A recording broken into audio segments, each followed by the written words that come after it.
Hello, welcome to VR Roundtable, episode 126. My name is Gary, and joining me is Anthony and Steve this week. Three-man show. We've got, a few things that we'll go through, but thank you to everybody joining us in chat as usual. You can give us a super chat or however you want to help out the show. Give us a like, a thumbs up, that would be great too. And also thank you to everybody listening to the audio podcast after the fact. I know that we do have quite a few people that listen to the audio podcast, and we're very appreciative of that. In fact, a lot of these shows that go up on YouTube that I watch, I actually listen to them far more on the audio podcast version than I do actually watch them on YouTube. So yeah, thank you for doing that as well. But Anthony and Steve, so we're here, we're back again. Anthony, how are you this week? I'm very good. And you know what? Just a quick mention, we were going to have a really big guest today, and it fell through at the last minute. So apologies, guys, because I did on the very end of VR 365, I was like, oh my God, we're going to have this incredible guest today. But these things do happen. This is the nature of the beast. There's times where one of us has a sore throat or something just pops up at the last second, and you just have to bail, and it happens. So apologies for getting people hyped up yesterday on VR 365 at the end of that show yesterday. My week's going pretty good. Played a bunch of Trovers. I think we're going to be talking about that later. So looking forward to that. And, there's lots of good things, lots of videos I've seen on the internet recently, like some VR games that are coming soon that look really good. So it's pretty exciting right now. Yeah. These things happen, but we'll get them back on at some point in the future. Anyway, so Steve, how are you this week? I am good. We came back. We went to family. We visited a friend's lake house, and we were tubing and everything, and we got rained out. So I was excited. I was going to make it back to do a show with our guest, and that didn't happen. So a little bummed that things didn't plan out the way we were hoping they would. But nevertheless, it's good times. We're live. We're doing the show. Let's talk some VR. Awesome stuff. Okay, let's get straight into it then. So the first news story that we've got down here is to do with Apple with their ARKit 3. I did want to include this because there's a few things that we can mention, first of all, on Apple themselves with this stuff, but also we can lead on to a little discussion about the NReal glasses as well, which actually Tested did a video on this this past week as well, which was really interesting to watch about the NReal discussion on there. But first of all, so this ARKit 3, this is the first iteration, the third real update for Apple's AR ventures, and it's still, it's still working on mobile phones. You're still looking at AR through your mobile phones, and it's not really what we want, but we know what this is all leading up to. It's leading up to glasses, AR glasses that Apple will presumably be bringing out at some point in the future. We don't know that yet, but there are a few rumors that are going around that they might possibly reveal something later on this year with a release early next year. But that is very much speculation. There's been almost nothing confirmed about that. They're very secretive. But I think what they're showing with this ARKit 3 is the fact that they're getting far better at mapping the world, using AI to find out the objects that need to be occluded and which don't need to be occluded. So you can see in the video that's being played now how like a woman is walking around a living room with AR chess pieces, a plane flying around, and they are occluding her in the correct way. They're occluding the objects that are being presented there in the correct way too. And also the other big aspect of this ARKit 3 is the mapping. So it's the body tracking itself, so it can mirror things that you're doing in real life based on nothing more than a camera observing you, which is pretty impressive. But all of these things are leading up to something which is far more exciting for the future, which is AR glasses. Just looking at this footage, Anthony, what do you think of this? Is this, we've often spoke about Magic Leap on this show, and to me, maybe Apple are the ones that can really bring the promise of what Magic Leap were talking about a long time ago. And maybe that's just me being a little bit too optimistic on what they can actually deliver. But what do you think of this, looking at what they're showing here? I mean, yeah, I'm looking at the video right now. It looks really good. It looks awesome. I've got to admit though, like until it is glasses that we can wear on our head, like I have zero in not even zero. I have less than zero Mm. interest in holding up a phone, moving it around and doing anything like that. Like that just doesn't interest me. So like all these different AR kit things, you know, there's all these different announcements that come out like this is working so much better, that's working so much better, and I'm like, wake me up when there's something I can put on my head and it just all works right. And one thing I'll mention in regards to this whole thing is I was kind of slightly optimistic about Apple. You hear all these different reports. We've had different rumors that said, you know, maybe late 2021 is when Apple's going to drop this incredible product that's going to change the game. And you know they're heavily involved in this. They got to be heavily involved in this. This is probably the most vulnerable Apple has been in maybe the last 15 to 20 years from a standpoint that it looks like we're moving to this new era with VR and AR, and Apple's going to have to transition over to that era, and all these other companies are looking at it as an incredible opportunity to finally get into this thing in a much bigger way. And so Apple has to be involved here, and I'm sure they're spending ridiculous amounts of research and development money on this, and they're testing things. But I'm starting to believe that the kind of AR that Apple would bring out, man, I don't know. I don't know that I believe in this 2021 thing.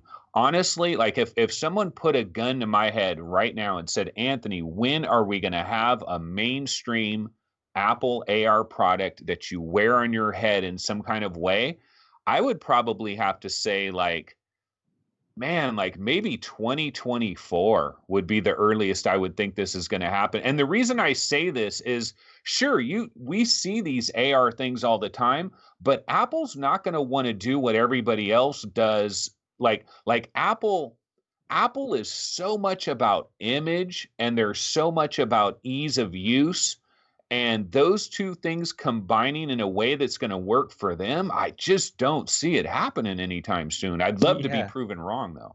Yeah, I would too, and I agree. It feels way too early. Even all of these, I mean, I read a report on Upload VR, which was by VentureBeat. Actually, they were talking about this, which is something that I've linked into the show document here. But this is where they were talking about a possible reveal of these later this year, which seems way too soon to me. And it will be a tethered thing. That is a pretty strong rumor that's been going on for quite a few years now. How these glasses will tether to your phone and they will use your phone for processing. But even that, I mean, I suppose these NReal glasses, they do sort of they show that it can be done in some kind of reasonable form factor, but it still feels a little bit too early for Apple to jump on board with this. Again, like you, Anthony, I hope I'm wrong on that. Steve, what do you think? I think this is just showing that the work is continuing and the development is continuing. Apple, I don't know, you know, Anthony, you said 2024. I think it's a little further away. I don't know. 2024 is maybe not that far away, but I don't think this is 2020, at least in terms of any sort of wearable or anything like that. But I still think, and chat is blowing up saying they're not into AR, they hate AR. We're getting I hate Apple comments, and I'll just it's funny, but I'll just add that I think I think people, you know, if you're in chat right now, if you're listening to this on the audio podcast, you're into technology, right? You wouldn't be here if you weren't some sort of tech head. And I think when these products are fully commercialized and fully realized in the value that they bring to your day-to-day life, assuming the products end up being what I think they'll be, I think most of you will sort of change your tone some, and you'll think that there is use and there is purpose here. I still, and I've commented in the past, I don't see these as gaming or anything like that. And there'll be little Angry Birds type games on it, I'm sure, but the integration is key, and I think it's what a company like Apple is really good at integration. And I think integration with their smartphones, their watches, where I can put on a pair of glasses and I don't have to worry about my contact list or my GPS, or I don't have to worry about any of that stuff. It's just I'm going to pair it to my phone and it's all just going to work. There's going to be minimal friction. I don't know when that is. I don't think it's 2020. I don't necessarily believe that it'll take to 2024, 2025, but I could see it 2022, 2023. I think the time will come when we have a fully realized, commercialized, well integrated product that brings utility to our lives that most of everybody in this chat room right now are going to want to buy. Now, it may be super expensive when it comes out, and people may say, oh, it's not worth $500. It's not worth $800.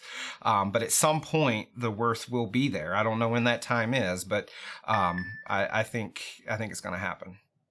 Yeah, I think it's an important thing to say. Like when we talk about AR on this show, and we'll just very quickly go over some NReal discussion in a second as well, just to get the AR stuff out of the way. But I think an important part of it is that a lot of VR's focus at the moment is on gaming. And, I'm a gamer. I love the gaming aspect of VR, and that's what I want to continue to expand. But when we talk about technology and we talk about AR, again, like Steve said, I don't consider AR being gaming at all. I just could.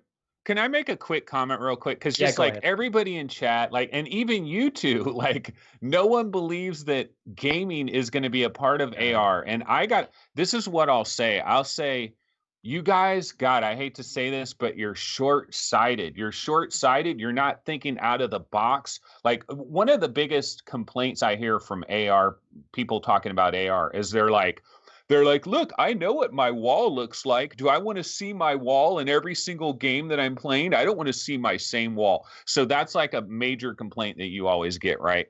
Okay, here's what I'll say. Have you ever been in a downtown area of a city and you've got like skyscrapers and stuff?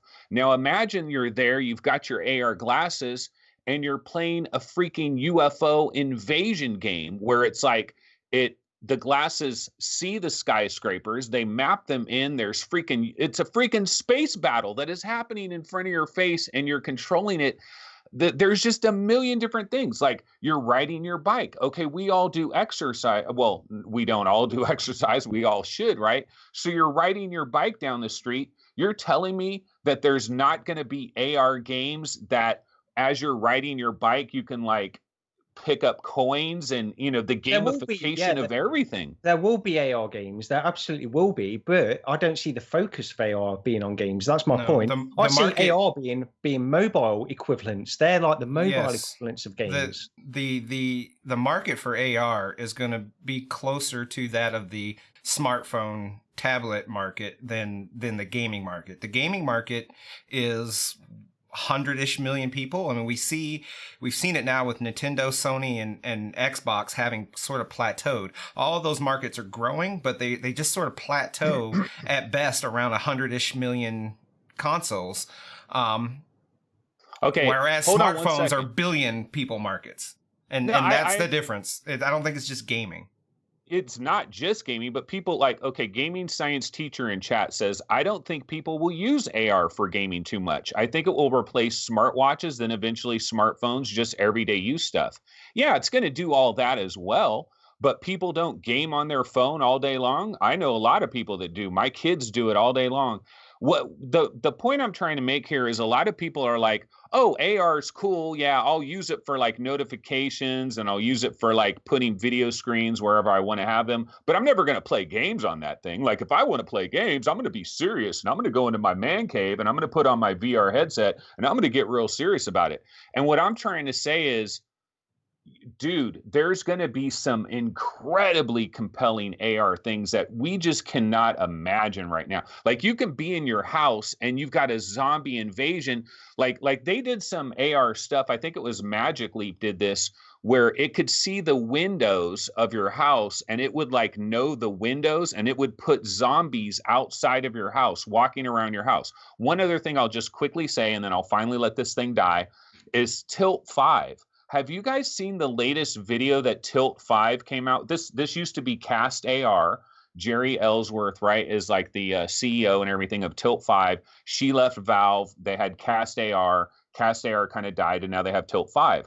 They released a video not too long ago where it's this mat, and you lay it out on your table. I mean, we know what it is, but like I was looking at that video and I was like, wow, you put this on your coffee table. You got these games that are like diving down into your coffee table where you're playing like a dungeon crawler and it's like going into your coffee table. You got games coming out of your coffee table. They've got old classic arcade games where it's almost like you've got like a Miss Pac-Man freaking cocktail table that you just turned your coffee table into, or pinball, or there's just all kinds of different things. We play board games. A lot of us, like board games. And the thing about board games is the biggest hassle with board games is setting everything up, having all the pieces, all the bits and baubles, knowing the rules accurately, trying to explain rules to people. Well, AR combined with this, the computer knows the rules. There's no setup. There's no takedown.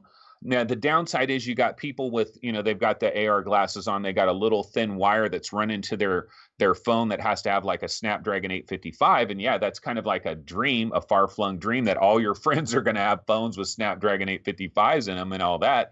But I'm telling you, man, you guys do not discount AR. It's 10 years away from being like where it's going to matter to us.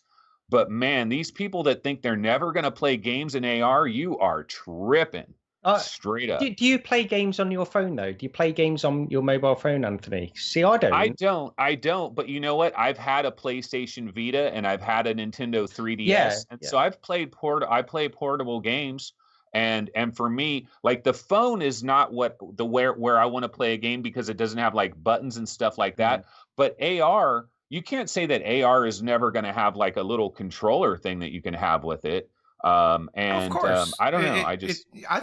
Gaming's going to be there. I don't know if you're responding to more me and Gary or responding more to chat. But either way, I think gaming's going to be there. I'd certainly think, that's what Apple's showing here. They're showing gamey-like little things, but it's really a focus on the occlusion detection and their ability to layer things in the right space, not have that robot walk through the table as opposed to on top of the table, things like that. Games will be there for sure. There's no reason for games to not be there. I just think the bigger appeal becomes what it means to everyone as a whole, the everyday user, the people that don't care about games. So we exhausted AR. Maybe we were thinking this is where we're going to breeze through this real quickly, and it turned into something. That's awesome, though. That's what makes a good show. That's it. We're staying on AR for another hour and a half. Everybody in chat, just so you're aware of that.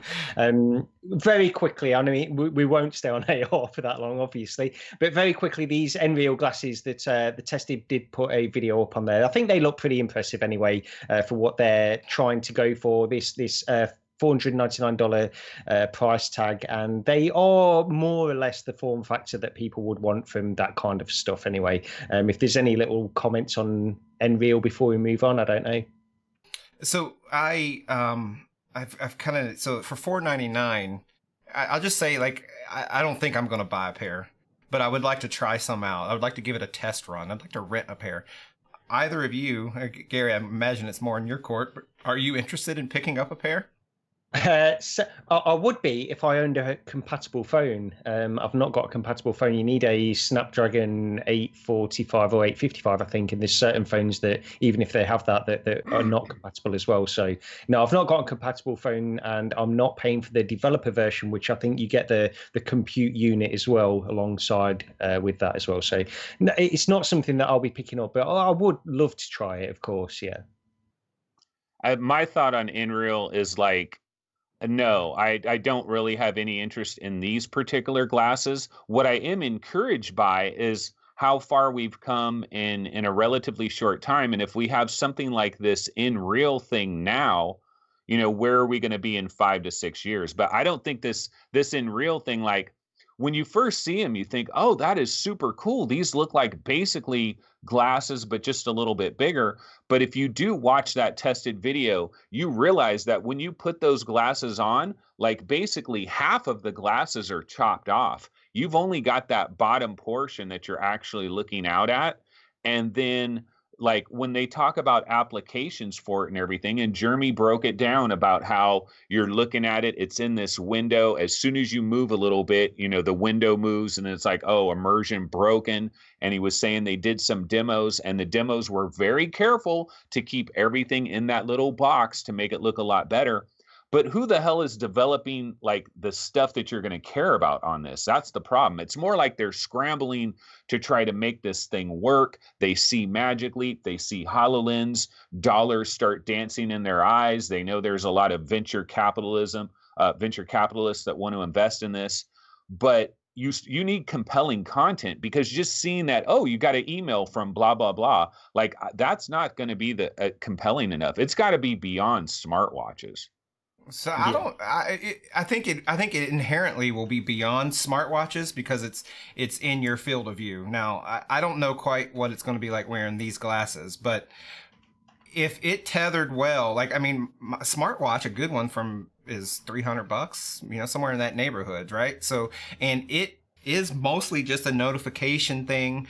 And I don't know. I'm very tempted. I don't know that I will buy this, but if it's basically just a notification thing, if I can go out on a jog, wear glasses, and it track my heart rate, my cadence, you know, give me those vital statistics in real time, tell me how far I've gone, show me the song that's playing in my earbuds.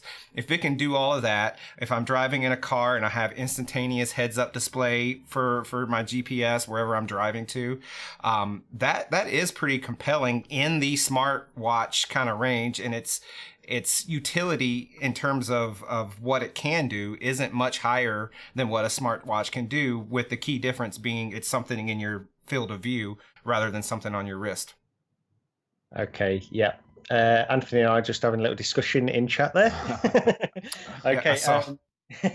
Okay, well, let's get away from AR now anyway. That's caused enough problems. So let's talk about, so this next news story is pretty encouraging, and this comes out of Road to VR. So they do this thing where they sort of analyze this statistics that come out of the Valve monthly Steam survey, and they break them down in a certain way. They use what they call their own proprietary model in order to get these figures a little bit more accurate. And what they're saying is that now that PSVR headsets is past the 1 million active monthly users on Steam for the first time in May, which you know, that's good news if you're a VR fan.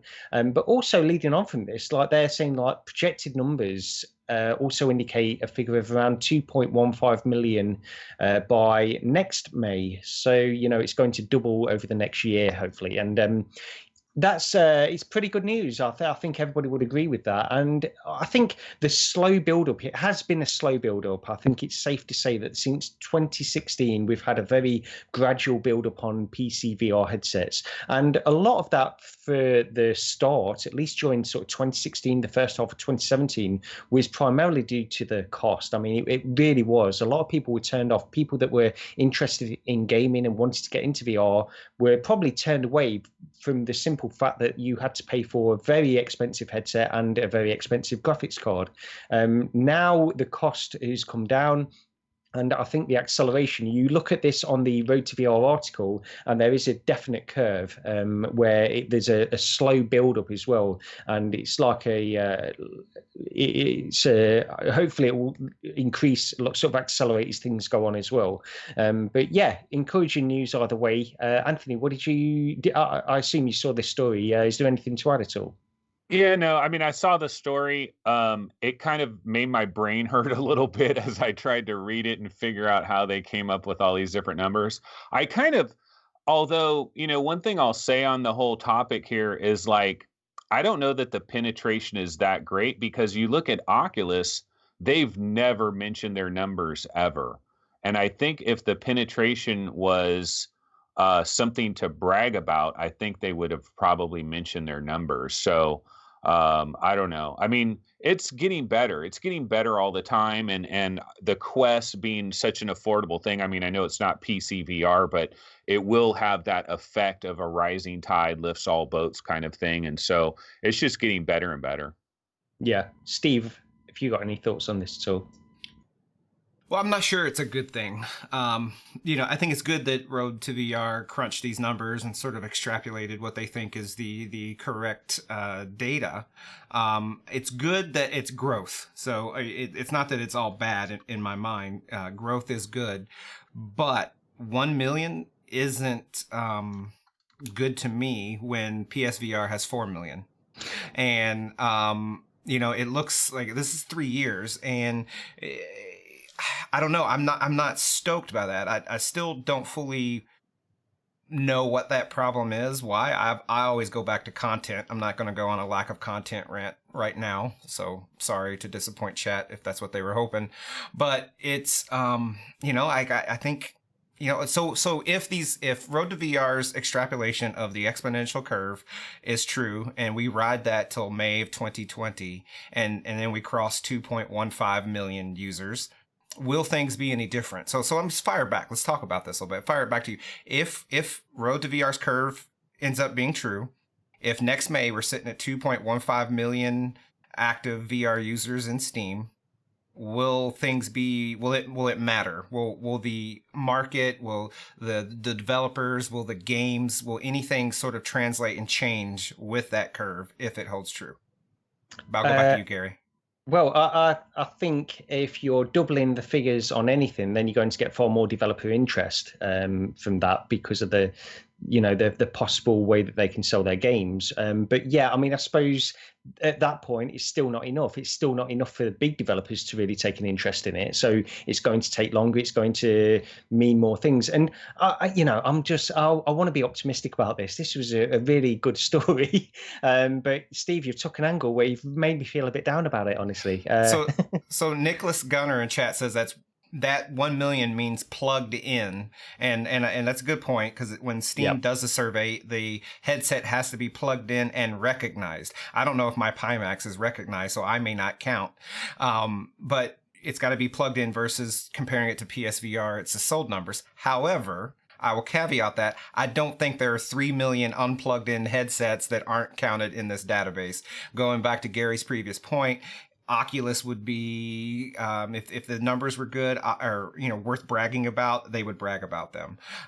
Same thing with HTC. If the numbers were worth bragging about, we would be hearing about how successful Vive was in terms of units sold. And we just don't get those numbers from either company. It'll be interesting if going forward, a year from now, Valve maybe releases numbers on how many indexes sold, but I wouldn't assume that they're going to. Still see go ahead. Isn't Valve aren't they going to be in a little weird position though, how they do their monthly thing, with the monthly headset percentages, and they'll show DK2 and they show Windows mixed reality, just hit 10% and all of that. So is the Valve index going to be in there as because it's going to start off relatively small, and maybe we can take that information, whatever percentage they give us, if they actually do it. If they give us a percentage, maybe we can run that through their algorithm and figure out exactly how many through Road to VR's little algorithm that they have for figuring this stuff out, to see how many Valve indexes did they really manufacture. Yeah, that's an interesting point. But also, I mean, I think they will, because the way Valve are playing this, the way Valve are playing the index is they're coming across as they really don't care. They want to produce the highest quality headset, the highest quality experience, and just throw it out there. If not many people buy it, then so be it. They seem to be riding this wave of just having that angle and not worrying about mass adoption with the index. So I don't see it as being a problem if they wanted to include that in those figures, and just making a point, okay, it's going to be a slow build up for the index, but it's still there. Hey, Sponge 720 in chat says shareholders should make public companies disclose those numbers. And I kind of thought that same thing. I'm like Facebook, Oculus, they're a public company. They're publicly, they can, I didn't know it was legal for them to hide those figures. If I'm a big shareholder, I want to, how many did you sell? I want to know. I thought, I didn't Microsoft really don't hide stuff Microsoft don't with the Xbox One anymore, do they? They've stopped releasing those figures for some reason. Yeah, that's a good point. I don't know. I don't know the ins and outs of that really, but Microsoft have not done that for years. They've not released any figures on the Xbox One. Well, it's because they're not looking as good as what PlayStation's doing. I mean, they don't want to highlight and scream to the world that, hey, we're not doing as good as our competition. Go us. Yeah, but the PlayStation guy just recently said 1 in 20 PlayStation 4 owners bought a PSVR. Is that something to celebrate? That actually sounds bad to me. It should be like 1 in 10, I think. I don't think, I mean, when you hear that figure offhand, I don't think that's a great thing to hear. But when you consider the amount of PlayStation 4s they've sold, I mean, it's gone way beyond what they expect. I think it's safe to say Sony never expected PS4 to sell anywhere close to what it did. People were saying, like, before the last generation, people were saying console gaming is dying. Nobody's going to buy another console and all this kind of stuff. So it's gone way beyond that. It's I mean, PS4, is it the second or third best-selling console ever? Something like that. It's somewhere in there anyway. And 1 in 20 of the third best-selling console ever is not too bad when you judge it on those. I don't think. Yeah, on a new accessory, and expensive because it's an accessory to a console. I don't think that's too bad. It's certainly good compared to what we think the PSVR numbers are. And one other thing I kind of want to point out is, while in a way it sucks that Valve presents this data in a connected headsets fashion, the one thing that it does help is it gives us an idea of activity. We know that in the last month, that's how many headsets were at least active. Because I'd be very interested in data that says this is how many headsets have sold, whatever that number is, and this is how many headsets are still being actively used. Like, what does it look like? When the average consumer buys an HTC Vive, what does their activity with it look like 1 month after they purchased it, 3 months after they purchased it, 1 year after they purchased it? Give us an idea if people are buying these and then putting them in the closet to collect dust, or if it has a real high attach rate and people are still actively using them on average, 1 year, 2 years after initial purchase. Yeah. Okay, well, let's get on to the next news story now. And this one, although it's a pretty interesting headline, I think the substance behind this that was reported on RotoVR is a little bit thin, at least for the moment, but it's interesting nevertheless. This is to do with Samsung, and it was reported in Variety that Samsung's Director of Development Relations of XR and Gaming, he said that the company has plans to release multiple AR and VR products over the coming months. And it was also on stage, actually, at the Augmented World Expo, just basically reiterating their support and their commitment to VR and AR going forward at Samsung. So, Samsung are a huge company and they've done many things in VR, but this ongoing support and commitment to VR and AR is pretty interesting. Steve, I'll go back to you first on this. Is there anything that sort of stuck out to you on this? It's pretty thin. There's not a lot of substance there. That's pretty much it. But Samsung, big player. The only thing, it's kind of like the Apple AR story, is the only thing that stands out is that there's still activity and development and plans at work with a big household name like Samsung. So it's that activity is better than saying, hey, we don't have anything on the horizon for VR, AR, and we're, it's just dead to us. So knowing that there's activity suggests to me that these companies at a high level are still seeing value in the investment and value in giving the employee resources and the financial resources to continue developing, making hardware, software, drivers, whatever. So the story is that there's more coming from this company, and that is in and of itself a good thing. Yeah. Anthony, so Samsung, we know this for a long time. They've been interested in VR. They sort of did the Gear VR with in collaboration with Oculus, and then they went on to produce their own VR headsets, Windows Mixed Reality headsets. But there was also this thing. I know you've mentioned this a few times, how these are sort of the dark horse perhaps in VR. These could really come out of the woodwork and produce their own VR headset, because these are the people that really make some of the best displays in the industry. But yeah, what are your thoughts on this? Okay, real quick, right before I get to that, I just wanted to thank, we had a kind of a flurry of super chatters, so I just wanted to thank them real quick. Tony M with a super chat, thank you so much. Robert Starinchak with a super chat. Two Tones My Bones with a super chat, and Mark Hinshaw. So thank you very much. Absolutely appreciate it. I hate it when like we see that and then we forget about it for a long time. So I just want to mention that real quick. But yeah, regarding Samsung, one of the things that we have to remember, if we go back to May of 2018, I think they were doing that SID Display Week, the SID Display Week. I forget if it was in Germany or where it was, but they were, Samsung was there. Also, JDI was there. Now, JDI is like Japanese Display Initiative, and I believe it's like Sony, Toshiba. There's like 4 or 5 different companies that are working together for that. And then Samsung also, they showed off, basically it was a 2160 by 2160 panel, but running at 120 hertz. And it had like a scene of like some huge cityscape, you know, and like the detail was just tremendous. And we didn't hear anything about that for a long time. And I remember when we first heard about this, and then a little bit later that year, we heard that Samsung was going to announce a VR product, and we were like, oh my God, this is going to be it. It's going to be this super high res thing. We're going to get this. And then they were like, no, it's the Odyssey Plus. And we found out that, you know, it's basically the Odyssey Plus, and they were going to have this little layer that was going to try to take away the screen door a bit. But they do have that panel. That panel exists, and it's eventually going to find its way into a VR headset. Also, when you think about Samsung in general, they started off with the Gear VR, the Samsung Gear VR. That was their thing. Of course, they partnered up with Oculus, and they leaned on Oculus and kind of took advantage of Oculus and had that whole thing there. But now Oculus is like, okay, we did that thing with Samsung. We're cool with you. We're everything's good, right? But we're going to do this Quest thing.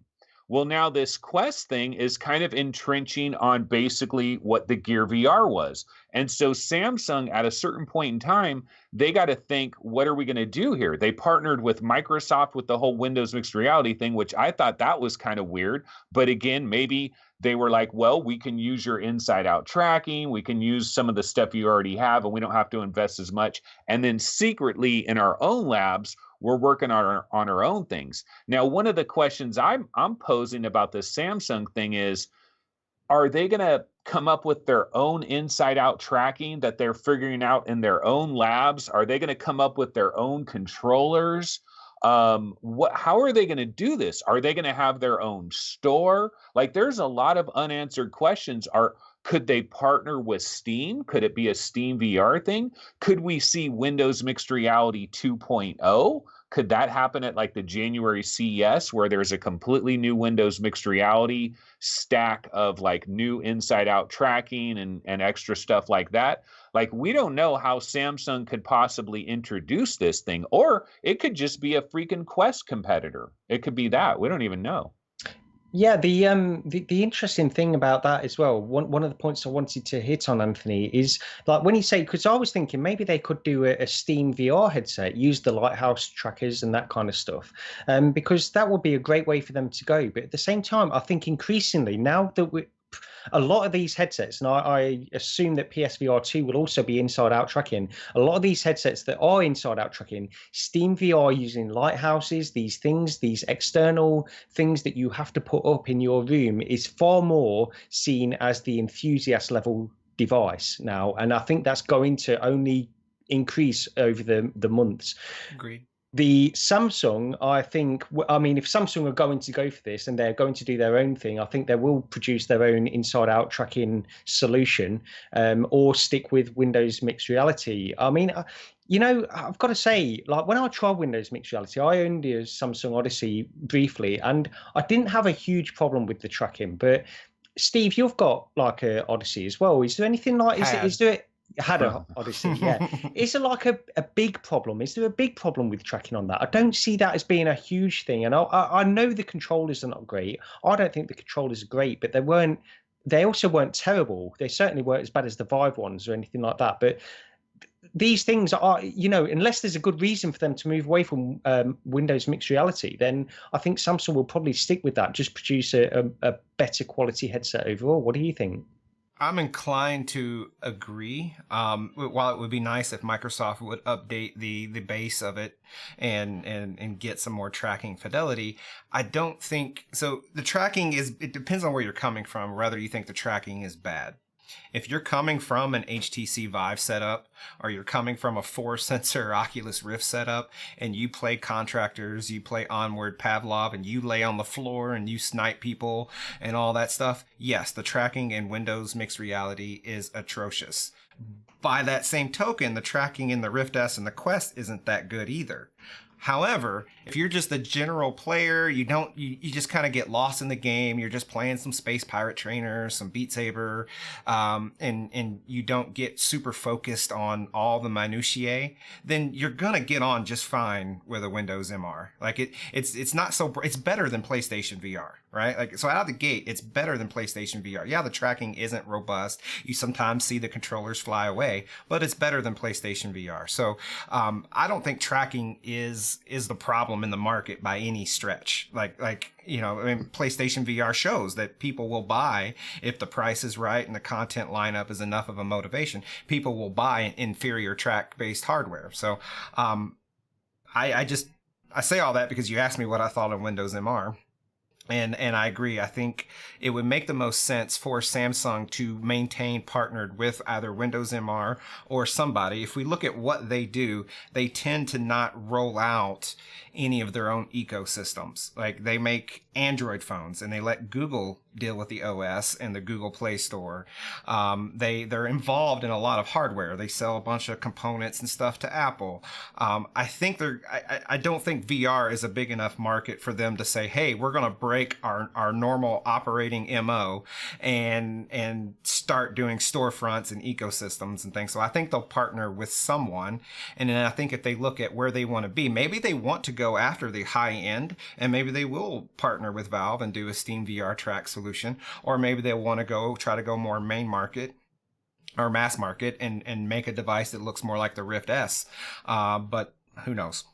There was a rumor like 4 or 5 years ago. There was this Microsoft rumor that Microsoft wanted to get out of gaming and they wanted to sell off the entire Xbox thing, like as a package to another company. And Samsung was actually rumored to be the #1 acquirer. But this was just a straight up rumor. But like they were talking about it on like stock, like Motley Fool type places were talking about it. Like it was like shareholders were talking about it. Yeah. But you know what'd be crazy? Like, this would be so crazy. Could you imagine everybody starts getting their Valve indexes and they're like, oh, the Valve index is the most amazing thing ever. And then about 2 weeks after that, bam, the Samsung Titanium is coming out, whatever it is. And it's like, oh man, we just got our Valve indexes and now there's the Samsung Titanium, damn it. Yeah, that's true. Thank you to Steve Drumheller for his super chat as well. Okay, well, we've got a few little news stories that we can go through here as well. So the first little one that we can briefly touch on is the acquisition of Leap Motion by Ultrahaptics. This is a company that purchased Leap Motion, and you know, the reason I've included this is because Leap Motion have been around for so long, and they don't seem to have done, other than like the Project North Star, the AR work that they're doing. That is the thing that really is interesting to me. But the actual Leap Motion device itself hasn't really had too many updates, to the best of my knowledge, for quite a while now. And it was used quite a lot. I've tried it. You know, I've placed it on the front of my original CV1 Oculus Rift, and I've tried using the hand presence, and it's very compelling. It's really, I mean, I can't even describe it. It's far more than I expected. Just to see your own little movements of your fingers represented so accurately in VR is very, very good. Of course, you know, to use this kind of thing for gaming or anything like that, you're not getting the haptic feedback that we all want from this kind of stuff. And that, I suppose that's where, you know, gloves and things like that come into play. But the Leap Motion device itself was pretty impressive, but I've not seen too much of the hand tracking for the last few years really, and this acquisition is probably quite encouraging overall. So just going through a few figures here, it said it was founded in 2011 and it's garnered over $94 million from outside funding. So they're not short of cash in order to develop this relatively straightforward, well, not relatively straightforward, but relatively small device that can be just used as an add-on. But has anybody got any thoughts on like Leap Motion overall? Because I've tried it quite a few times, but there's only so much you can do with it at the moment if you're not a developer. There's only so much available to you. But I don't know if any of you guys have tried it at all. I have not. No, Okay. My only thoughts on it was like, damn, man, this was a company, like, I feel bad for them because weren't they valued like a couple of years ago? Weren't they like estimated to have a value of like 300 million? And they either sold for 30 million or 10 million, depending on like what story you read. But I think it's 30 million, but I saw another story where it was only 10 million. And it's like these companies, they make gambles like this, they create a company, they have this idea, and then they're kind of waiting around for another company to gobble them up. I think that was their original theory, is they're going to be gobbled by an outside company. And Apple was potentially going to gobble them like on several different occasions. It ultimately fell through every time. And then they end up selling for 30 million. It's got to be a major buzzkill to lose like so much valuation like that. But that's what happens. Yeah, and Apple, that Apple thing that you were talking there, Anthony, I think that's a good point, because Apple, this falls in line with exactly what we talked about in terms of Apple's AR glasses and that kind of stuff. This technology could be directly used for that kind of stuff. Leap Motion, it's a great company, and they are working pretty heavily in both VR and AR, really. Well, primarily AR, I suppose, now, but we'll see where it goes with this hand tracking stuff anyway. So the next news story we've got down here, and okay, this was really interesting because I didn't actually read the full thing behind this news story, but this is Virtual Desktop. It adds SteamVR support for certain games. Well, pretty much any SteamVR game to the best of my knowledge. But basically what it means is you can use your Oculus Quest, stream VR games to your Oculus Quest and play them with 6 degrees of freedom exactly in the same way as you would with a tethered PC VR headset. Obviously, the quality diminishes. You've got the slightly more blurry, it's lower resolution. You're going to suffer from a little bit of latency and this kind of stuff. I haven't tried it, but from all of the reports, it seems pretty impressive, and the fact that this is just a little addition to an app that is already available on Oculus Quest, Virtual Desktop, is particularly impressive because you usually had to purchase separate applications in order to achieve this kind of thing. Again, any thoughts on this, Anthony? Well, the nice thing about it is those of us that don't, like, if you're scared of side loading, like if you don't want to get involved in side loading, then this is an official application that just runs on Oculus without side loading that can kind of give you a similar, it can do basically the same thing. I haven't tried this yet. My plan is after this episode, I want to like try the whole virtual desktop thing. I've always been kind of like, I've never really been into these things because they always seemed like a gee whiz kind of a thing, like almost like you're doing it just because, oh, I can't believe I can do this. But then you kind of like, I always wonder, well, if someone has a gaming PC right there and they're streaming it to their Oculus Quest, like, I mean, I guess the idea is you don't want to buy a Rift or you don't want to buy a Valve Index or whatever. And I guess, but if you have a good enough graphics card and everything, why did you buy a Quest? I mean, I don't know. It just seems like kind of weird to me, the whole idea of it. But it is the gee whiz factor for sure. Well, I think on that point, there are people that did buy a Quest because they didn't. They already play PC games and they have a competent enough GPU. They bought a Quest because they want the simplicity, whatever, and they now have an inroads to try out SteamVR. So it's good in that part. And we got to remember that there, last time I looked at these numbers, and I've quoted them a few times, there's something, I forget the exact numbers, but there's only like 2% of all users on Steam that have a PC VR capable GPU actually have a VR headset. So if that number is 1 million, whatever, then there's like 49 million Steam users that have a GTX 970 or better. And so that's a big potential VR market. So any of those people that decide, hey, I want to try out a Quest, I'm thinking of the Quest sort of like the Nintendo Switch VR, that gives them an inroad to try SteamVR, which may tip the scales for them to say, hey, I'm going to go and pick up a Rift or going to go pick up an Index or whatever. So I think it's pretty cool. I will add, I pretty much ignore these streaming options because I have a PC VR headset and I should try them out, but I haven't yet. Gary or Anthony, do either of you know how this virtual desktop option compares to ALVR? Because last week we had users in chat that were asking if we were going to talk about ALVR streaming and that it's supposedly better than RiftCat. So I was just curious if either of you had heard how this virtual desktop solution stacks up against ALVR. I've not. No. I think from the very limited amount that I've read on this, it's pretty much the same. I mean, I definitely read comments where they said that they've tried both and it's pretty much stacks up the same to that.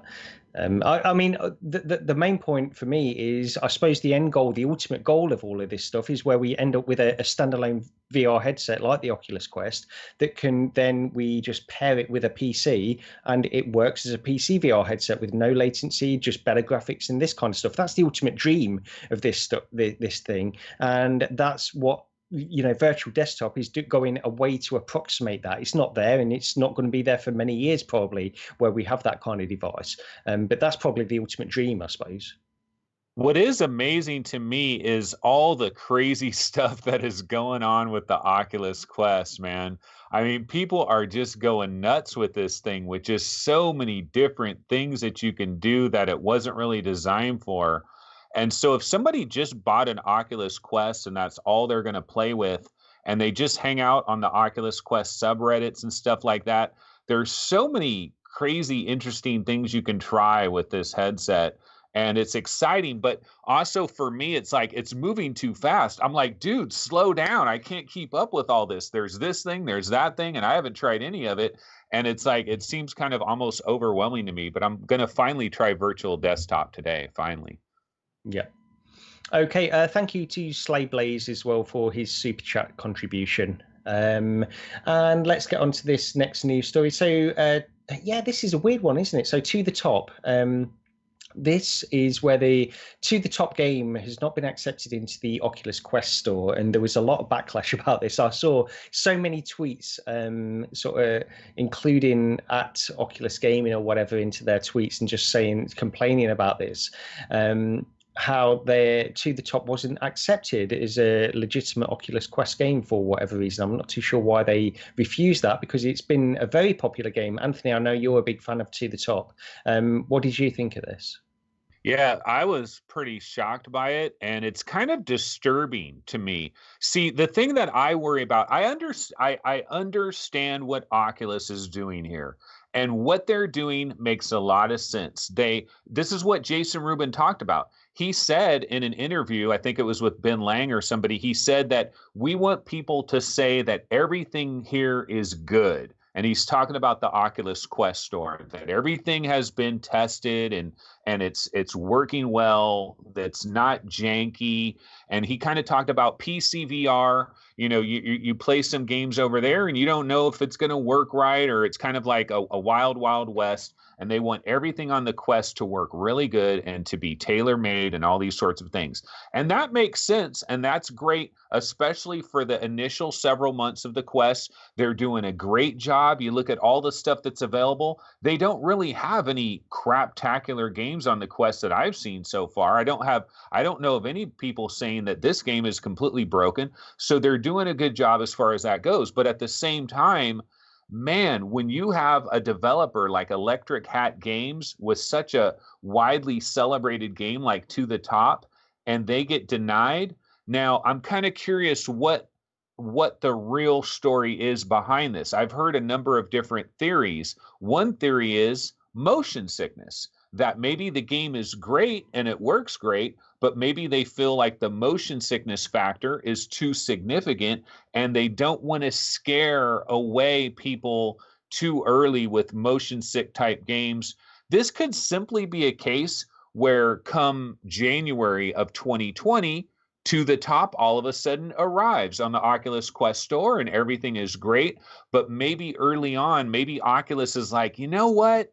We don't really want these games right now. We're sorry, but we just don't want, because apparently like Climbey and the Jet Island devs, like they're concerned as well. And it could kind of be this motion sickness thing. I'm hoping that's what it is. What I really hope it isn't is that like whoever's doing this reviewing of games for Oculus like doesn't even know what To the Top is, and they're like I played it, it seemed like a freaking demo, I don't think it's that great. Because they need somebody at Oculus, they need a nut job. They need a VR nut job like me or anybody else that is like a hardcore VR nut job. I'm not saying me, but like they need a VR nut job. You're a nut job, but I just throw your. Let me put my name in that hat for that job too. Sure, I'm a VR nut job. I could do it, but no, they do need somebody that knows like they've played To the Top. They've played all these games. They know these games. They need a guy like that.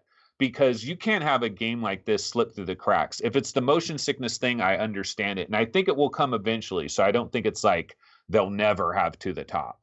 Yeah, it's worth mentioning as well, because this came out of, we've got Gamertag VR in chat as well, and this came out of an interview that he did with the developer Electric Hat Games, where they revealed. So Gamertag did mention in chat as well. So Oculus told Electric Hat it's too much of a tech demo feature on the Oculus store. So I don't really understand that, because it really doesn't play like a tech demo necessarily at all. It seems like a weird thing for them to communicate to Electric Hat. Steve, I don't know how much you've played of To the Top, but this seems like a weird decision from them, doesn't it? Because this was a pretty big game.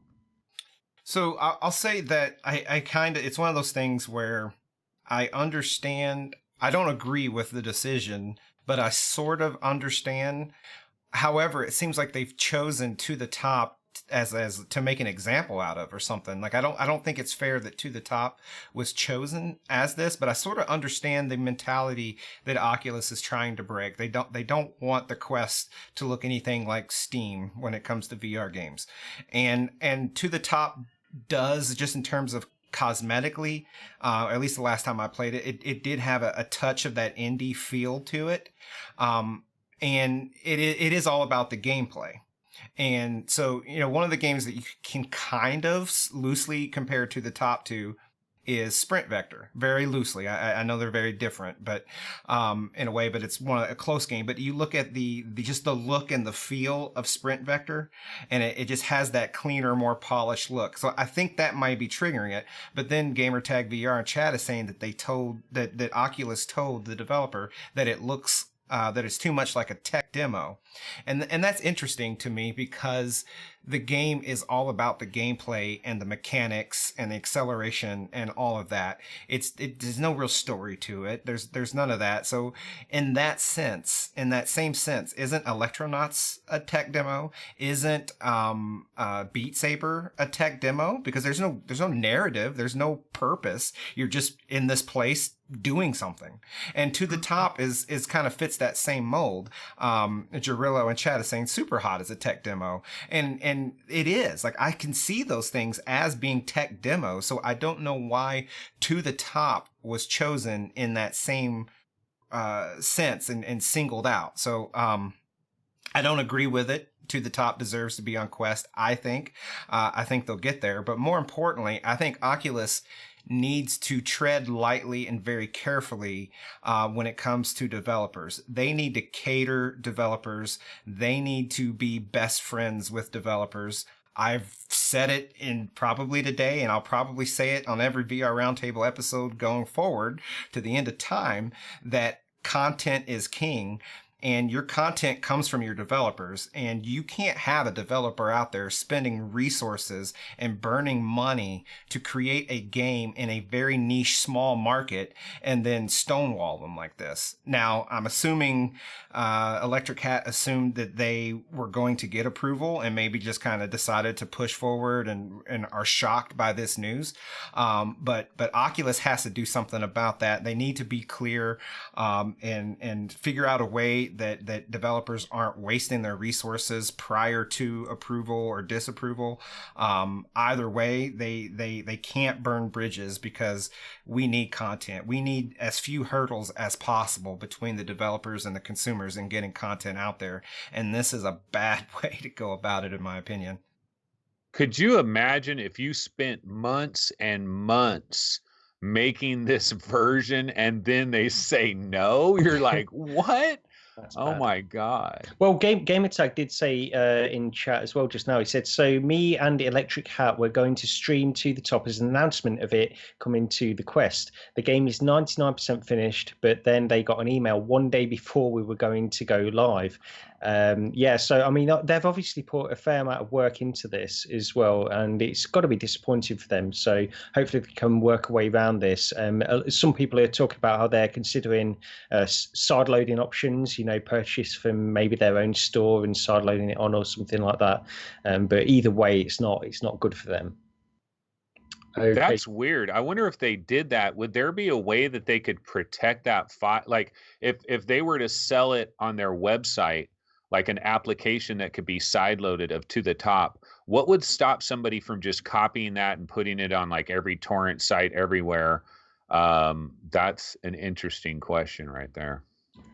Yeah, I mean, it probably makes it a little bit easier. I think there's ways that people could do that, even if it was purchased, well, possibly maybe purchased from a store, I think.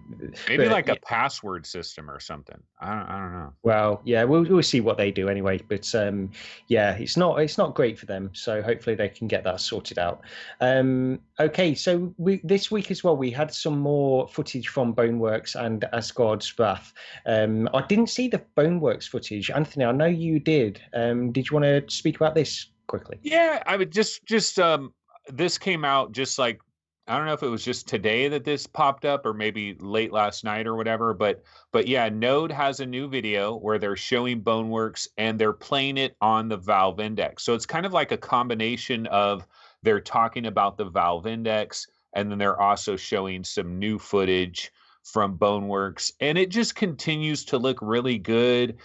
They showed, you know, using two hands on like a long sword and doing things and like stabbing these bodies and like stabbing them together. It just looks really good. It's just more good looking stuff. And hopefully with the Valve Index coming in the very near future here, some people are thinking they might even get their Valve Indexes a little bit ahead of time. There's stuff coming out in emails and stuff like that. So excitement is starting to build, and Boneworks looks really good. It does. Sean Norton said in chat, speaking of tech demos, because that's what this looks like so far. I mean, I hope there's a game that they've got a game fair way through production. But to me, anytime I see footage of Boneworks, it still feels like it's a way off. But, you know, hopefully I'm wrong on that and that it's not too far off. But that's just the way it feels. Steve, I don't know if you saw the Boneworks footage at all. I've not seen the new footage, and if I did, I'd probably have it rolling here. But I'm glad to see that I'm not the only one that thinks that this looks and feels a little tech demo-y. Like, everyone is so damn high on the Boneworks hype train. And I agree, it could be an amazing game, and I'm assuming that it will be. But what we're seeing is mostly just an interaction tech demo. So I'm just I don't know why I'm even talking right now, other than to say I'm glad it's not just me, because I thought it was just me, because everyone was so high on it that I'm like, well, why am I the lone wolf here? So I'm not the lone wolf, so it just makes me feel good. But yeah, the other one, Asgard's Wrath, and I did see this as well, because some of the footage on this looked really impressive. This, it turns out, and actually this was Tested did a video on the NReal glasses, but also at the end of that, they spoke about Asgard's Wrath, which was the first sort of more in-depth impressions that I had on this game. I think Jeremy spent a couple of hours on Asgard's Wrath, and he was talking about it, how it is more of like a legitimate RPG built up from the ground up for VR, which is the first time this has happened really for this level of scope, I would say. So my level of interest in this game has just gone up and up, really. I thought it looked pretty good anyway, but now I'm finding out that it's this kind of open, well, maybe not quite open world, but certainly RPG-based game. Very interested in that. Anthony, what did you think? Yeah, so Asgard's Wrath, I got to admit that when the very first announcement, like the very first trailers and stuff that we got on it, I honestly wasn't all that hyped. Now, part of that is Sanzaru Games. Like, what have they done recently? They did Ripcoil, they did VR Sports Challenge, and then they did Marvel Powers United VR. And I liked VR Sports Challenge, actually. Ripcoil was okay for what it was, and I really wasn't into Marvel Powers United VR, but it's not like I think of Sanzaru Games as freaking the next Naughty Dog or something. They're a pretty good developer, but I just saw the trailers and stuff, and I thought, oh, this is going to be very action heavy. This is got like an arcade slasher game, but great graphics. And I kind of wasn't taking Asgard's Wrath very seriously. But now, after seeing this slated tested video, and they show so much more footage of the game, first of all, Best Graphics in VR award? Maybe, man. I'm telling you, when you guys see, like, we think, okay, No Man's Sky, Boneworks, Stormland, Population 1, like, these are the best looking VR games we've ever seen. When you see the newest footage of Asgard's Wrath that's in this tested video, I'm like, damn, that looks really good. So graphically, it looks incredible. And then they were talking about how Jason Rubin was saying this is the biggest VR game ever, and Jeremy was mentioning that he's not sure if they mean like budget wise or they mean the length, because it's like 50 hours, and he kind of said, you know, it might be all of them. And so I'm starting to think, like, I was watching all that footage of it, and I'm starting to think to myself, you know what? I wonder if Sanzaru Games has been working on Asgard's Wrath since the very beginning. Like, since when they were working on Ripcoil, they might have had a team already building Asgard's Wrath. And so it might have been this thing where the primary team has really been on Asgard's Wrath, but they've had splinter teams that did like Ripcoil, VR Sports Challenge, and Marvel Powers United VR. But like Asgard's Wrath is the real baby. And this is the banger, because we've always been wondering, like, what would happen if a developer threw ridiculous sums of money and gave a publisher threw ridiculous sums of money and gave the developer like 3 and 4 years to make like a fully fleshed out VR game. And that might be what Asgard's Wrath is. So my hype level is way up on this. Absolutely. So thank you to Jim Hall as well, just contributed to Super Chat too. Just very quickly before I go over to Steve, we can get your impressions on, I don't know if you saw the footage of Asgard's Wrath, but quickly, let me ask you, Anthony, on the Stormland stuff as well, because we had a new trailer for Stormland. Did you see that as well? Oh yeah, and that looks drop dead gorgeous as well. So it's a real battle for like best graphical candy in VR. Yeah. So Steve, which of these did you see any like Asgard's Wrath or Stormland trailers at all? Because they both look pretty impressive. I have been out of pocket the past few days. Sorry, I did not see them, but I will say that I was higher on Asgard's Wrath to begin with. That footage they had back at PAX, where they had the Kraken coming up out of the ocean and stuff, I thought that looked pretty damn good, like in terms of fidelity and polish and scale and all that. So I was already pretty high on Asgard's Wrath. No Man's Sky is still the top that I'm personally most interested in, but I've had Asgard's Wrath and Stormland as sort of 2A and 2B in the background for me. I don't know which is coming first.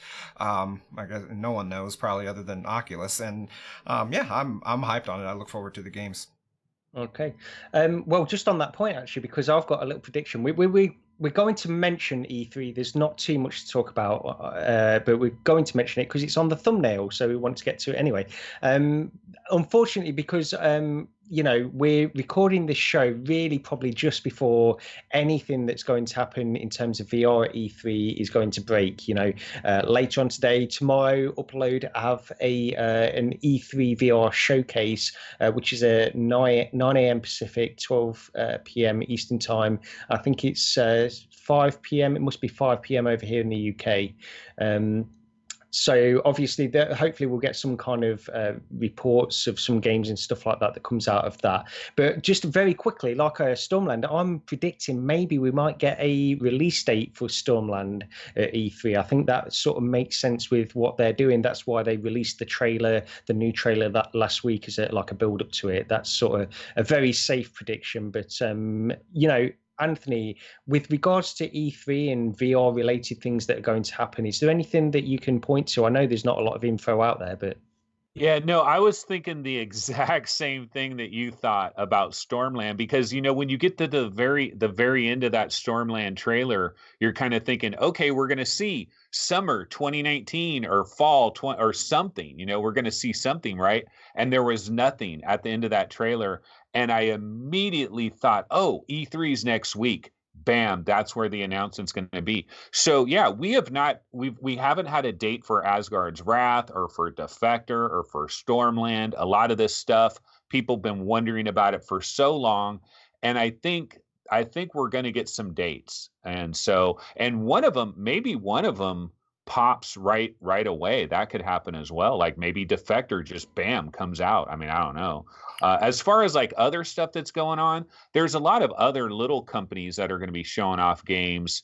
There's a lot of VR games that are floating around out there that like eSpire 1 and, just different VR games that have kind of been in the background that they might finally starting to be wrapping up their development a little bit. So it seems like we're getting announcements like every other day, though, with a lot of little small VR games here and there. And so I expect that to continue.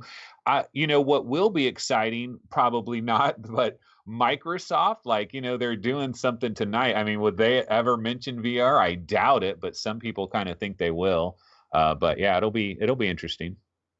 Yeah, the Microsoft question is big. I don't think E3 this year is the right place for them to do that anyway. Even if they wanted to, I don't think it will happen. But I don't think they'll stay out of VR forever. I think they are going to do something at some point. Just not, I don't think anything's going to come out of E3.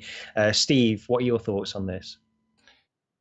Well, I mean, on E3, on what you all said, there's a lot to unpack possibly. The only thing I'll say, and I'll admit I have fallen off of the E3 hype in a way because I've known Sony wasn't going to be there. So as a VR enthusiast that doesn't pay a ton of attention to the flat gaming market, I just kind of E3 I didn't give it the love that I would give it any other year, in the past. So I have really not focused and paid attention. So I don't know what's there, but we're talking about possible release dates given for Asgard's or Stormland or maybe Defector, whatever. Do we know? Is there any confirmation of what Oculus's involvement, if at all, is at E3? Are they going?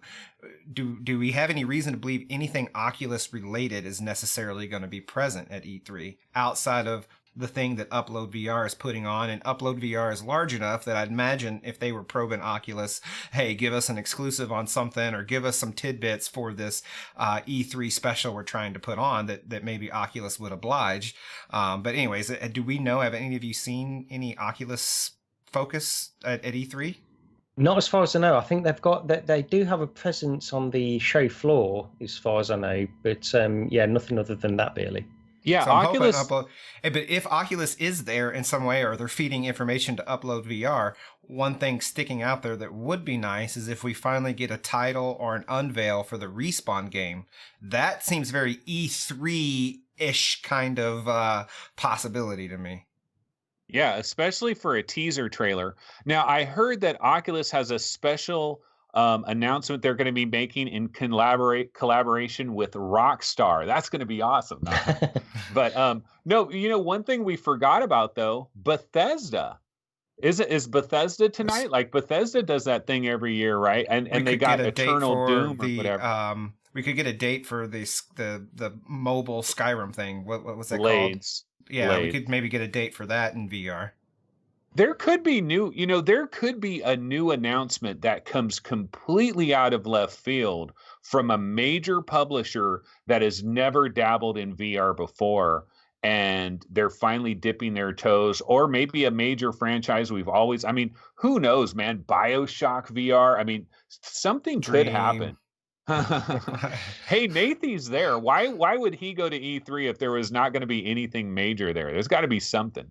I think he went last year and there wasn't anything major there, though. That's the problem. Yeah, E3 is interesting. So outside of just purely VR, though, and people in chat was talking about AMD, I guess is supposed to be, and I don't track AMD GPUs, but then NVIDIA has teased something super. So we might have some refreshed NVIDIA cards coming around. So there's other things that's pertinent to VR, although not directly related. So yeah, I'm not hyped. I haven't been hyped, but I will be refreshing all my media outlets and Twitter feeds and stuff tonight, just curiously tracking what Microsoft says. Yeah, absolutely. Thank you to Chris Richardson for his super chat contribution as well. Appreciated. Okay, let's get back onto the show document. So we can go on to a few games that we've been playing this past week. The big one is Trover Saves the Universe. I think we've all played this. I've not played too much of it, but Anthony, I'll go over to you first on this. What did you think of Trover? Yeah, so I actually played quite a bit of this yesterday. And so the thing is, I mean, it's obviously a seated game and you're going to play with a controller. And we ended up with the Steam version of this game. And so basically I was, sitting in a chair and I had my Xbox controller. And it's interesting how they make this game where you're basically this guy that's in a chair that's like floating around, and then you control this other character. And the story, man, this is it's basically an interactive cartoon. Like, this is pretty much an interactive cartoon.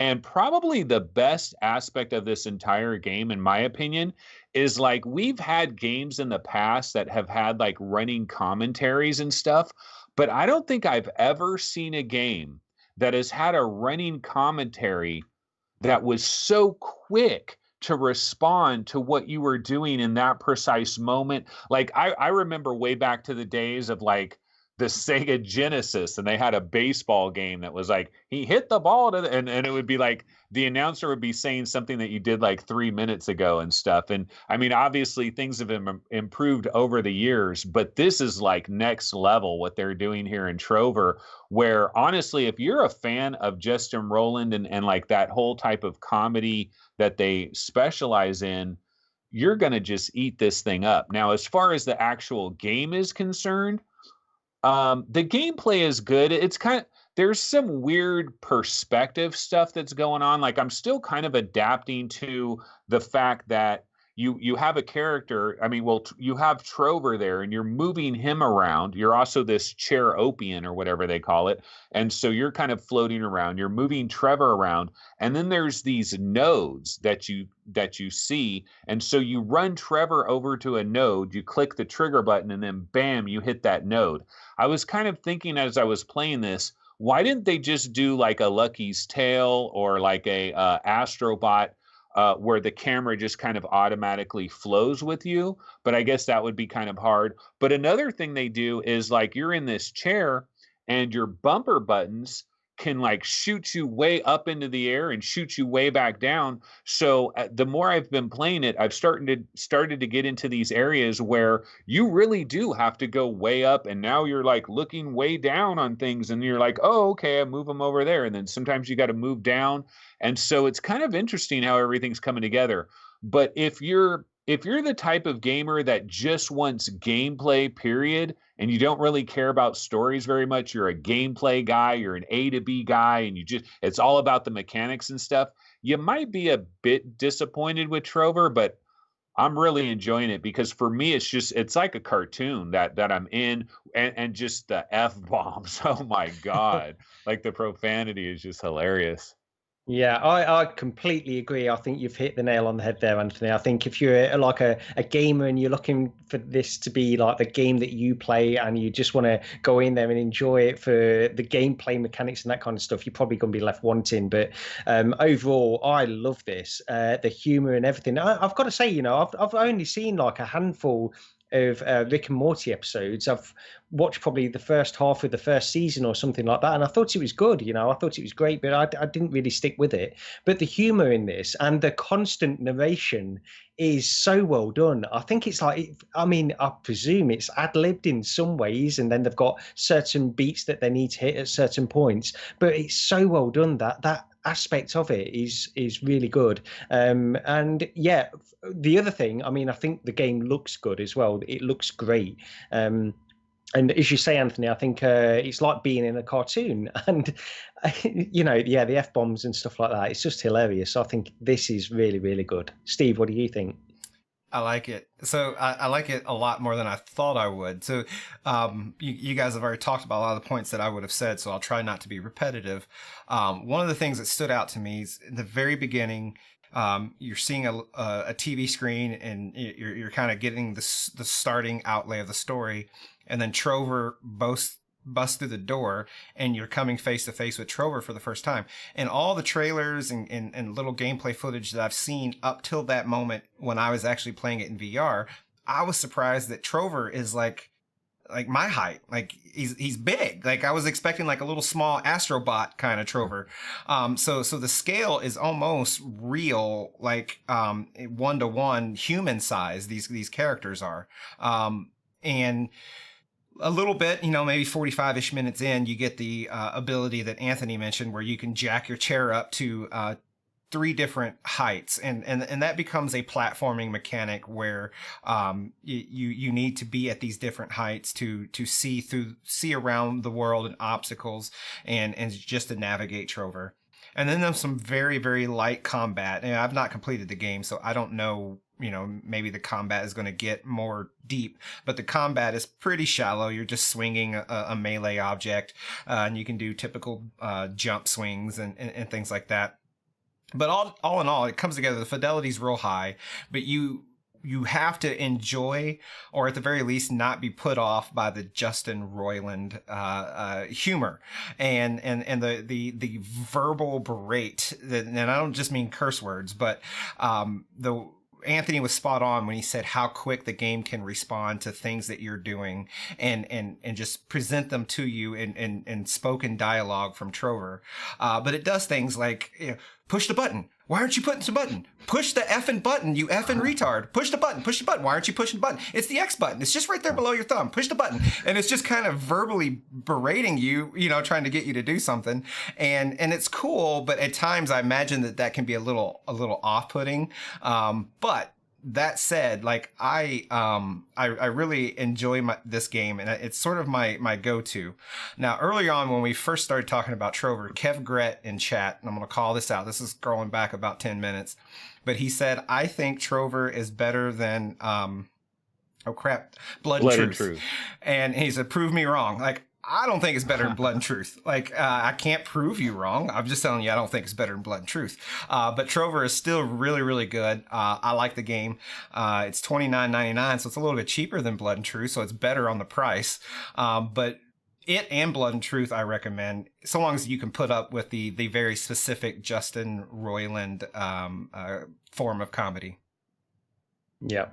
Thank you to John Bartow. Just submitted a super chat to us as well. Thank you for that. But yeah, on that point, Blood and Truth and this, they're 2 completely different things. It depends what you're looking for. If you're looking for a bit of comedy and that kind of stuff, then go for Trover. If you want to be an action movie, go for Blood and Truth. It's a tough call because I like them both, I've got to be honest. But go ahead, Anthony. I was just going to say, like, on the comedy front, I get what some people, like, I think Jarillo in chat was like, this comedy just doesn't work for me. And I know there's people out there where it's like, sometimes you hear this kind of comedy and you almost think it's cheap because it's like, oh, all they're doing is just throwing out every cuss word under the sun, and that becomes funny. But is it really funny? They're just throwing out cuss words. And so for me, it does kind of wear thin a little bit. Like when I'm playing Trover, I'm not like, ha ha ha, laughing at every little thing that happens. But for me, what it is I'm playing the game, and and they'll say something where I'll just be like, I'll just start smiling, where it's just like, damn, that was a really good line right there. And it's just one of those kinds of things with the comedy. Did you both complete, I assume, the first world where you have to go and get a crystal? Did you complete that whole level? At the end, you're presented with a choice. And I don't know what choice, and don't say what choice you've made, but did you feel like with your choice, you feel like you knew you were making a wrong choice? And you knew you were making it, but it's the choice that you made anyway. It's like, I think it's a damned if you haven't played both choices, but it's a damned if you do both scenarios, I'm sure. But did you feel that, like, when you make that choice, that it was like, I know I'm doing the wrong thing. I'm doing something really bad here, but I'm doing it anyway. Like, did y'all have that? Yeah, definitely a little bit. And I like the other characters. Like, it's not just the Trover guy. Like, there's other characters in the game that are pretty freaking hilarious. Yeah. But I think part of the comedy, I can understand like people not liking it, because the thing is as well, you need to go along with just how absurd everything is. It's like everything's just so strange. They're throwing everything at the wall. Everything's really weird and this kind of stuff. And you have to just go along with that. It's almost like, I mean, it's nothing like Monty Python, but it's almost like that in some respects, because Monty Python is so strange, so weird, that kind of comedy. And this is doing the same thing. But with what you were saying there, Anthony, about how certain lines just hit you, and I wasn't laughing out loud either, but certain points just make you smile. And it's the parts where it just pulls the rug out from under you, I think. And it just surprises you with some of the things that these characters say that you weren't expecting. I think that's where it hits me anyway.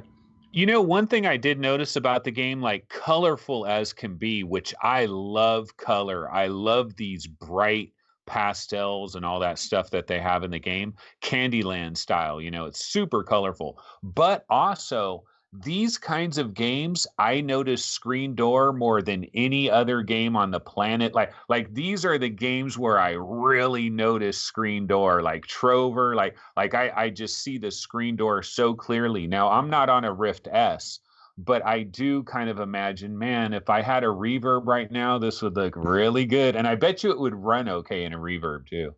It runs well on the Pimax, so it should translate to the reverb. I'm playing on Rift S, and it looks pretty good to me on that. But okay. So the next game on the list, and Anthony, I know you asked me to play this before the show. I just didn't get a chance, unfortunately. But yeah, so Zed, Anthony, why don't you tell us about this game? Yeah, I don't need to talk too long about this one, but basically, we saw trailers of this game a long time ago, and the trailers looked really, really good. And so I was super excited about this game for the longest time. What I didn't realize, though, is that this wasn't like a VR only game. It's really a flat game that has like a VR mode.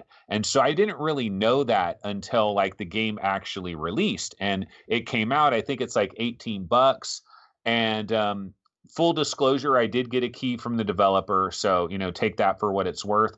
But basically, the bottom line here is like, if you're really into story, and you love beautiful visuals, and you love kind of exploring an environment that's kind of surreal and kind of whacked out a little bit, I think Zed is actually really good. But there is a lot of negatives. Like, number one, you get into the game, it's teleporting only. And at first I was thinking, well, I can't be so harsh on this. It's teleporting only. But, there's other games that are teleporting only. But I got to say, I've been doing VR for so long with so many games having free locomotion that when you get to a teleport only game, after a while, it does start to irritate you. And I'm hopeful that the devs will add free locomotion in at some point, because it's got mixed reviews and it's the number one thing everybody's complaining about. The other thing is that you do have hand presence, like you have individual hands that are floating around, but you may as well not have it because you're not doing anything with these hands. The only thing that you're doing is you'll see certain objects in the environment, like one of your hands will have like a little laser pointer coming out of it. And so if there's something to point at, it'll have it. It doesn't always have it. And so you'll see something on a table or a chair, and you point at it and it'll make a noise, or you can point at it and hit a button and then it's like zzz, it zooms into you, and then you can kind of examine it a little bit, and then it goes into your journal and you can read a little journal note about it. But it's pretty much a walking simulator. You're basically just walking around exploring this environment. But I found the environment to be pretty freaking drop dead gorgeous. Like, I think that, like, if you watch the trailers of this game, you'll think, wow, this is a beautiful game. And those graphics are in the real game. This is another game where, like, damn, I wish I had a reverb. It looks so damn good, and I would like to see it look even better. But very little interactivity. And then the puzzles. Okay, this might be the worst aspect of the whole thing. I kind of think now that Zed is an experience. It's not a game. But I think what the developers did is, like, they're like, okay, this is an experience, but it's hard to sell a $18 experience. It's a lot easier to sell a $18 game. So here's what we're going to do. We're going to add these super incredibly simple puzzles that a 7-year-old could solve. They basically put these little puzzles where it's just like 6 little boxes. You put them in order to make the picture look correct. That's all it is. And then the next puzzle's like 8 boxes. And then the next puzzle's like 12 boxes. And it almost feels like an afterthought, like somebody played the game and they're like, hey, this isn't a game. You got to add something to gamify it a little bit. So they added those puzzles in. So it kind of sounds like everything I'm saying is mostly bad. But wait a minute, it's got voiceover, and it's like, this is an adult story. This is not a little kid story. This is like an adult grown-up story. It's about dementia and Alzheimer's, and like this guy can't remember stuff, and he wants to make a book for his I think maybe his granddaughter, and it's kind of like the last thing this guy wants to do in his entire life, basically, is just wants to get this little children's book made for his granddaughter. And it's decent, man. The bottom line is, but if you have high expectations where you want like gameplay and all of that, definitely stay away. But if you're so into stories that you can enjoy a walking simulator because the story is so good, maybe give it a look. I don't think it's too bad.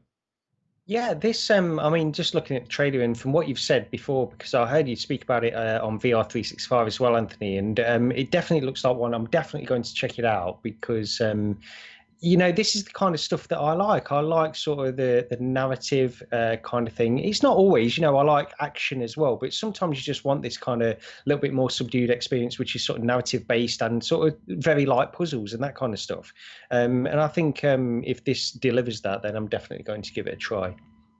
Okay, I did want to just talk about Blood and Truth again this week. We spoke about it quite in depth last week, but I've finished the game now, and I've got to say, you know, it just gets better and better. Blood and Truth just gets better and better as you go on, and it's sort of like every single action scene, every famous action scene you can think of a film or movie that's been out in the last 35 years, it's in this game. It feels like it's in this game, and it just gets more bombastic as you go along.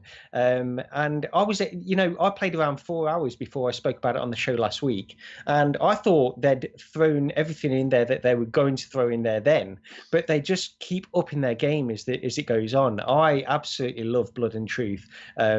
It's going to be on my Game of the Year list somewhere. I don't know where it'll end up, because I should also acknowledge that what we were speaking about last week in terms of like gameplay experience, how is it really like, is it a game? And it is in some places, but I would sort of stand by the 50-50 representation, that it's sort of 50% experience, 50% game. But I absolutely loved it. Nevertheless, the story's great, and overall, just take it as a VR experience. You don't need to think of it as one thing or another. Just take it as a VR experience, and I think you'll absolutely love it. Has anybody else got any? Has anybody played more of this at all?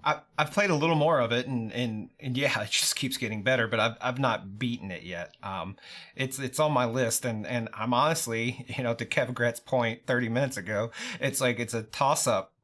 In a way, I'm leaning more it than Trover, but I kind of want to keep playing both. And yeah, I think I'm going to finish this first and then go back to Trover. Yeah, Anthony, how about you?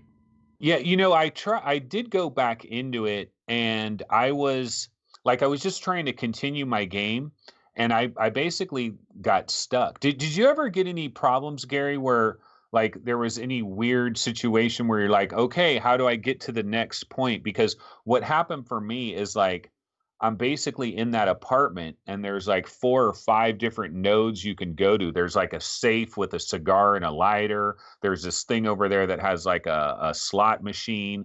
And then there's like, there's just a couple of different Is it where you're places trying to there. find the key card? Is it the card, the identity card or something like that? Is it that point or?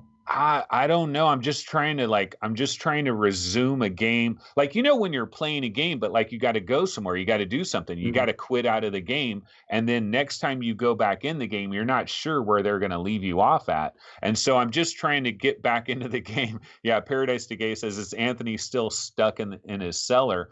And so in this like apartment or whatever you're in, there's a gun range that's down there. Right. And I went down to the gun range and I've got these 2 like 9mm, and like I put them in the thing and I spray painted them and I put the silencer on it. And then there's a machine gun and I did all of that. And I'm at the 3 different ranges. I'm shooting things, I'm reloading, but it never allowed me to go to the elevator. So I don't know if it maybe just got weird. Stuck and I just need to like redo hit it. The strafe. Have you used the strafe buttons, the Yeah, X and the circle? Yeah, if you just circle all the way over as far as you can, you're able to hit the button. It doesn't let me get like, because normally like you snap to these different spots and then you look and you'll see like a white circle on the ground. Yeah. But it doesn't do that. Like it's like it's waiting for me to do something. And I've done everything. I just got to go back in. And you it have probably a was just lot a little more to bug see in this game. Oh, I know. You're really just scratching the surface. Yeah. Okay. I will say as well, just as very minor criticism, I did have a crash in this game. It did sort of crash out and go back and just basically reset my PS4 for some reason at the very beginning. So maybe it's just sort of glitched out, Anthony, on yours. I don't know, but okay. Well, we can finish up the show. Let me just very quickly mention QuakeQuest, because I sideloaded the version of Quake, the old 1996, 97 games, whenever it came out, on the Oculus Quest this past week, just to give it a try. And you can do this. I'll try to remember to put some links into either the description or the comments on this video so people can try it out. But there's some great videos out there guiding you through this. I did it using this thing called SideQuest, which is, it just makes sort of sideloading things onto the Quest and the Go so much more easy. And I wanted to try it mainly for that reason, just to see the difference from when I tried to put Quake on my Oculus Go. And it does make things a lot easier, but you do have to wait for them to be incorporated into SideQuest to make it very easy. You basically just click on it and it just transfers over to the Oculus Quest. But with QuakeQuest, there were a couple of problems. Now, overall, I think the experience is great. I loved it on my Oculus Go, and what they're offering here in the Quest as well is really well done. It's 6 degrees of freedom. You've got motion controllers as well that you can use. Unfortunately, because of the way the game was designed or the way the engine works, I've heard that there's sort of limitations on how they can incorporate 6 degrees of freedom. So it's almost like your body or your camera or your 6DOF is trapped somewhere between your gun and your head position. So you can move around and it works in 6DOF, but then all of a sudden it will sort of not quite work in the way that you want it to. It sort of locks your position. It's difficult to describe. It's not like it's locking your position, but it's not quite one-to-one 6DOF. I suppose that's the main thing. And also the gun position, it's not one-to-one on your gun. So you can move the gun in and out using your motion controller, and that feels one-to-one. But then when you move it around, it still feels like it's attached in some way to your in-game body. And again, this is all because of the limitations of that engine, and the developer of this has tried to get as good an approximation of 6DOF as possible. And for the most part, I think it really works well. But you need to go into it knowing that there are these limitations in order to not really be disappointed. But yeah, I think I'm enjoying it. I played a lot on the Oculus Go on Quake. when I took it away, and that worked really well. This works well too on the Oculus Quest. It's just not quite where I would love it to be absolutely, perfect 6DOF, one-to-one motion controllers and that kind of stuff. It's just not quite there, unfortunately, but definitely worth trying, and I'll put some links in the comments below anyway. Gary, have you ever thought about doing a game, doing any kind of let's plays with these Quest things, can you do could you record a gameplay of it, when you sideload it? I don't even know if that's possible. I don't know. I think Paradise K is the one to ask, isn't he? He does these. But yeah, I've not really looked into it. I don't really do Let's Plays anyway. But maybe maybe I should start doing that. I don't know. But yeah. Okay. Has anybody got anything else they would like to add on to this week's show before we get out of here? I don't have anything.